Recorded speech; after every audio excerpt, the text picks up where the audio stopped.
உறவுகளின் வாசல்களே வணக்கம். கரும்புலிகள் பாகம் 2 என்ற பாடல் தொகுப்புடன் உங்கள் வாசல் தரிசனம் செய்வதில் பெருமையும் வேறு வகையும் அடைகின்றோம். தேசத்துக்காய் எங்கெங்கும் என்ற கரும்புலிகளின் கோஷமே வித்தியாசமானது. இவர்களின் உயிருக்கும் இந்த உரத்த குரல்கள் எங்கள் ஆன்மாவை ஊடுருவி உள்ளே அதிர்வுகளை உண்டாக்குறது.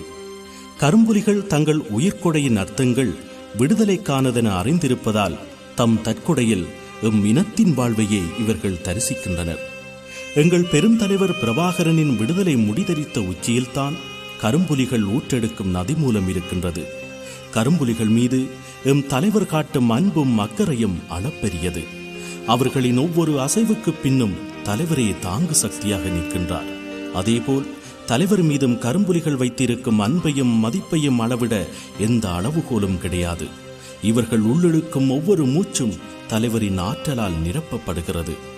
வளர்த்து வலிமை சேர்த்து காலம் கனிந்ததும் போய் வாருங்கள் என பொட்டு வைத்து அனுப்புவோரின் பிள்ளைகளே கரும்புலிகள். இவர்கள் வெடியாகும் போது அதிர்ந்து கிளம்பும் பேரொலியே கரும்புலிகளின் நாமம்.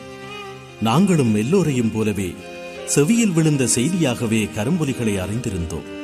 இன்று அவர்களையும் இதயத்துள்ளே செலுத்தி முழுமையான தரிசனத்திற்கும் தரிசனத்திலிருந்து பெறும் அதிசயத்துக்கும் எம்மை அழைத்துச் சென்று சங்கதிகளை தந்துதவிய ஆணிவேர்களான விடுதலை புலிகளின் புலனாய்வுத் துறையினரின் அகம் தழுவிய அன்புக்கு எங்கள் நன்றி.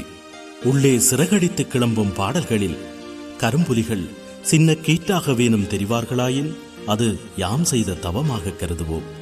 இந்த கரும்புலிகள் பாகம் 2 பாடல் தொகுப்பை அங்கிங்கனாதபடி தேசத்துக்காய் எங்கெங்கோ பணிமுடித்து காவியமான கரும்புலிகளுக்கும் இவர்களின் வெற்றிக்கு வேறாகி விடுதலைக்கான நீராக ஊற்றெடுத்த வெளியே வராத வெளிச்சங்களுக்கும் காணிக்கையாக்குகின்றோம். புலிகளின் தாகம் தமிழீழ தாயகம்.